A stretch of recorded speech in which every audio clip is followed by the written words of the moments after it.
Hello to all my dear viewers and मेरे प्यारे प्यारे सब्सक्राइबर्स। आज की वीडियो में मैं आपको बताने वाली हूँ 5 tips to get pregnant fast.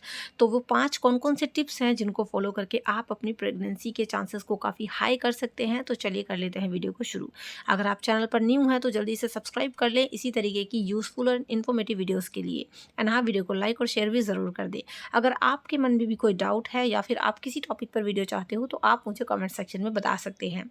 तो देख लेते हैं वो 5 टिप्स जिनको फॉलो करके आप एक नन्ही सी जान को इस दुनिया में लाने का जो आपका सपना है उस सपने को साकार करने की ओर जो है बढ़ सकते हो। तो टिप नंबर 1 जो है आपका वो है आपका pre conception checkup. Pre conception checkup में क्या होता है कि आप जब मेंटली प्रिपेयर होते हो कि हाँ आपको अब बेबी चाहिए, मेंटली आप प्रिपेयर हो, उसके बाद आपको फिजिकली प्रिपेयर होना पड़ता है। ठीक है, तो फिजिकली प्रिपेयर होने के लिए आपको जो है सबसे पहला काम ये करना है कि आपको डॉक्टर के पास विजिट करनी है। वो आपके काफ़ी सारे चेकअप्स करते हैं, कुछ ब्लड टेस्ट वगैरह होते हैं जिनसे आपकी हेल्थ की सही कंडीशन का पता चलता है। एंड उस सिचुएशन में डॉक्टर आपको अच्छे तरीके से गाइड करते हैं कि आपको क्या करना है, क्या नहीं करना है, आपके लिए क्या बेहतर हो सकता है। एंड अगर किसी को जो है कुछ मेडिकल इशू होता है तो उसके लिए तो प्री कंसेप्शन जो चेकअप है वो बहुत ज़्यादा ज़रूरी हो जाता है, कंपलसरी हो जाता है। तो इसलिए जब आप मेंटली प्रिपेयर हो तो अपना फिजिकल चेकअप एक बार ज़रूर कराएं। प्री कंसेप्शन चेकअप के लिए आप ज़रूर जो है डॉक्टर के पास विजिट करें। तो ये तो हो गया हमारा टिप नंबर 1। अभी हम बढ़ लेते हैं टिप नंबर 2 की तरफ, जो कि है आप जब मेंटली देखो आप प्रिपेयर हो, उसके बाद you have to be strong physically आपको तैयार होना पड़ता है। और उसके लिए आपको क्या करना पड़ता है, आपको अपनी डाइट में काफ़ी हद तक चेंज लाना पड़ता है। ठीक है, आपको सबसे पहला काम क्या करना है कि आपको हेल्दी फूड लेना है। दूसरी चीज़ कि आपको एक्सरसाइज की तरफ ध्यान देना है और जंक फूड को करना है आपको अवॉइड। हेल्दी फूड से क्या होता है कि आपके जो यू नो एक चांसेस होते हैं ना, मतलब कंसीव करने के, वो चांसेस काफ़ी हद तक बढ़ जाते हैं। क्यों? आपकी डाइट का बहुत ज़्यादा एक इम्पॉर्टेंट रोल होता है आपके कंसीव करने में। तो आप जो है अपनी डाइट में थोड़ा सा इम्प्रूवमेंट करिए, अपना जो है डाइट को हेल्दी जो है डाइट बनाइए। उसमें आप मिल्क एंड एग्स ले सकते हैं। एवोकेडोज जो होते हैं वो भी प्रेगनेंसी के चांसेस को काफ़ी हाई कर देते हैं। इसके अलावा सीरियल्स हैं, ग्रीन लीफी वेजिटेबल्स हैं, ब्रोकली है, इन सभी चीज़ों को आप अपनी डाइट में कर सकते हैं इंक्लूड। और आपको किन चीज़ों का अवॉइड करना है वो है जंक फूड, कोई भी धूम्रपान रिलेटेड चीज़ें या फिर कैफ़ीन रिलेटेड चीज़ें। वैसे भी जब आप प्रेगनेंसी के लिए सोचते हो तो डॉक्टर आपको कैफ़ीन लेने के लिए तो काफ़ी हद तक मना ही कर देते हैं। तो आपको सिगरेट्स को, कैफ़ीन को, अल्कोहल को, इन सभी चीज़ों को, जंक फूड को अवॉइड करना होता है अगर आप जो है एक हेल्दी प्रेगनेंसी चाहते हैं। तो दैट मीन्स आपको अपनी जो है डाइट में वो काफ़ी हद तक जो है इम्प्रूवमेंट करना होता है। इसके अलावा अगर आप कंसीव करने की सोच रहे हैं तो आप जो है थोड़ा बहुत एक्सरसाइज करना भी शुरू कर सकते हैं। इससे क्या होता है कि आपकी जो बॉडी है वो थोड़ी थोड़ी प्रिपेयर होनी शुरू हो जाती है। आप हल्की फुल्की एक्सरसाइज कर सकते हैं और वॉक भी कर सकते हैं। वॉक करने से क्या होता है कि आपकी जो बॉडी है उसको काफ़ी रिलैक्स मिलता है। एंड आप मेंटली भी जो है रिलैक्स होते हो जब आप फिजिकली एक्टिव होते हो, आप जो है एक्सरसाइज वगैरह करते हो। ठीक है, रिलैक्स जो है फील करिए और स्ट्रेस कम लीजिए। थर्ड जो हमारा टिप है उसकी ओर बढ़ लेते हैं। थर्ड टिप में है आपको कैफ़ीन को अवॉइड करना है, अल्कोहल को अवॉइड करना है एंड स्ट्रेस फ्री लाइफ आपको जीनी है।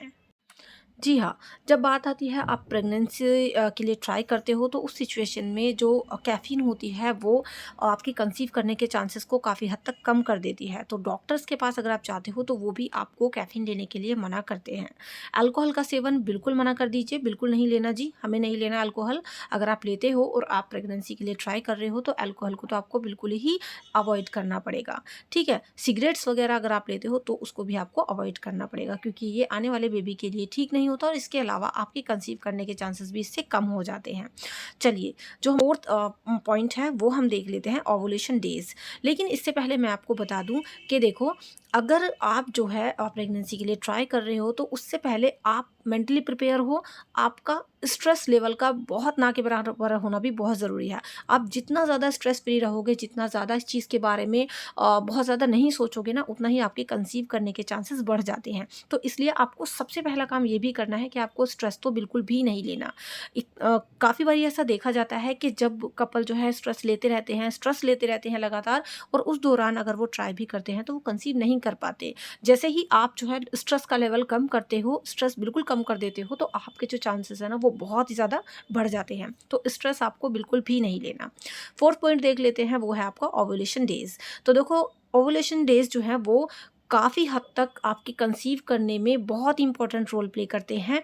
अगर आप ट्राई कर रहे हो कंसीव करने की, तो अगर आप ओवुलेशन डेज़ पर ट्राई करोगे तो ये आपके प्रेगनेंसी के चांसेस को बहुत ही ज़्यादा हाई कर देता है। ओवुलेशन डेज़ आप किस तरीके से, एक तरीके से पता कर सकते हैं। फॉर एग्ज़ाम्पल, आपका जो पीरियड है उसके 10 दिन बाद से लेकर के 25 डेज़ तक, ठीक है? आपके पीरियड से 10 दिन बाद से लेकर के 25 डेज़ तक का जो टाइम पीरियड होता है वो आपका ओव्यूलेशन डेज़ माना जाता है। उस टाइम के दौरान जो है आप फीमेल के एग्स प्रोड्यूस होते हैं, तो उस टाइम पर इंटीमेट होना वो ज़्यादा अच्छा माना जाता है, ठीक है? तो आप अल्टरनेट डेज़ पर इंटीमेट हो सकते हैं अपने पार्टनर के साथ। उस टाइम पर आपके जो चांसेस हैं वो काफ़ी हाई रहते हैं। आपको रेगुलर इंटीमेट होने की भी ज़रूरत नहीं है, आप अल्टरनेट डेज़ पर जो है इंटीमेट हो सकते हैं।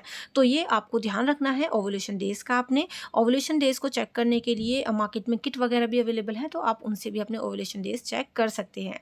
लेकिन आप ध्यान रखिए, मान लो आपकी प्रेगनेंसी की जो डेट है वो स्टार्ट होती है जो है 20 से, तो 20 के बाद जो है 10 डेज़ बाद, उसके बाद जो है 10 डेज़ के बाद से लेकर के 25 डेज़ के बीच में का जो टाइम पीरियड है वो आपका ओवुलेशन डेज़ जो है माना जाता है, ठीक है? तो आप उसके अकॉर्डिंग अगर चलेंगे तो आपके जो कंसीव करने के चांसेस हैं वो काफ़ी हाई हो जाते हैं।